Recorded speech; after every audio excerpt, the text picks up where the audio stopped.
और अब ऐसे कहोगे तो हमको शंका होते है उसकी भाषा सुन करके कहीं वो खुद ही कन्वर्टेड तो नहीं है, कभी कभी उछलता है। अब आरएसएस मुख्यालय जाके अब आरएसएस की भाषा अगर बोलेंगे तो इसमें मेरी क्या गलती है? कन्वर्ट हुए हैं कि नहीं हुए हैं ये तो दीपक बैज बता पाएंगे, लेकिन जैसे उनके वक्तव्य आते हैं उस तरीके से उनका मतांतरण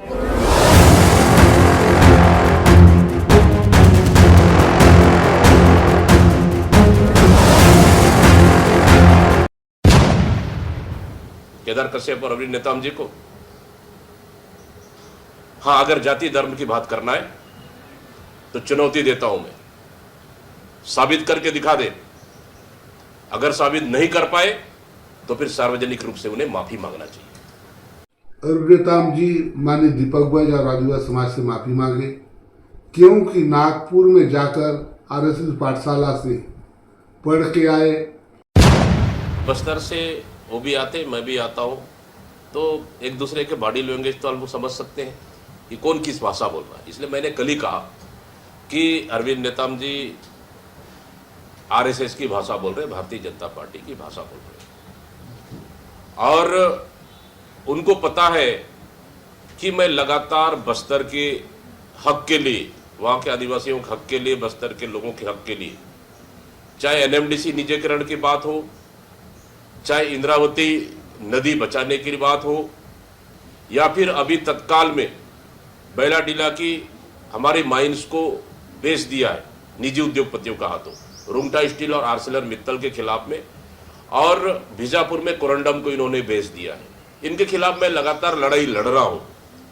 तो सवाल स्वाभाविक से बात है कि भारतीय जनता पार्टी तकलीफ तो होगा। वहां एक शब्द भारतीय जनता पार्टी के नेता नहीं बोल रहे कि निजी उद्योगपतियों को बस्तर के खनिज संसाधन को देना चाहिए कि नहीं देना चाहिए। अब तो बोधघाट भी लगाने जा रहे हैं, केदार कश्यप का विभाग है, उनको स्पष्ट करना चाहिए कि बोधघाट बनना चाहिए कि नहीं बनना चाहिए, ये स्पष्ट करना चाहिए। अब भारतीय जनता पार्टी तो लड़ नहीं पा रही है, तो अब बुझा हुआ कारतूस को सामने कर रहे हैं, कहीं कोई दिक्कत नहीं। मैं चुनौती देता हूं केदार कश्यप और अरविंद नेताम जी को कि बस्तर की जल जंगल जमीन खनिज संपदा की बात करें। हाँ, अगर जाति धर्म की बात करना है तो चुनौती देता हूं मैं, साबित करके दिखा दे।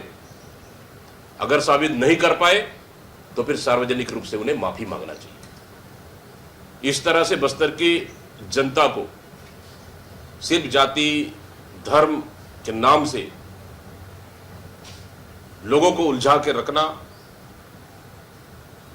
और खनिज संसाधन को एक तरफ बेचते रहना हम बर्दाश्त नहीं करेंगे।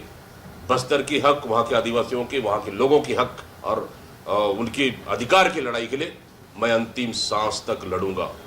पहले अंग्रेजों ने लूटा और अब ये काले अंग्रेज बन के लूट रहे बस्तर को, इसको कभी भी बर्दाश्त नहीं करेंगे। अरविंद नेताम जी माननीय दीपक बैज और आदिवासी समाज से माफी मांगे, क्योंकि नागपुर में जाकर आरएसएस पाठशाला से पढ़ के आए और जगह जगह सार्वजनिक स्थानों पर जो गलत बयानी कर रहे हैं कि दीपक बैज प्रदेश कांग्रेस अध्यक्ष ईसाई धर्म को मानते हैं, जबकि दीपक बैज बूढ़ादेव, महादेव और दंतुश्री के उपासक हैं। 75 दिन तक चलने वाली दशहरा में भी उन्होंने दंतुश्री की पूजा की और हर एक रस्मों के साथ निभाया।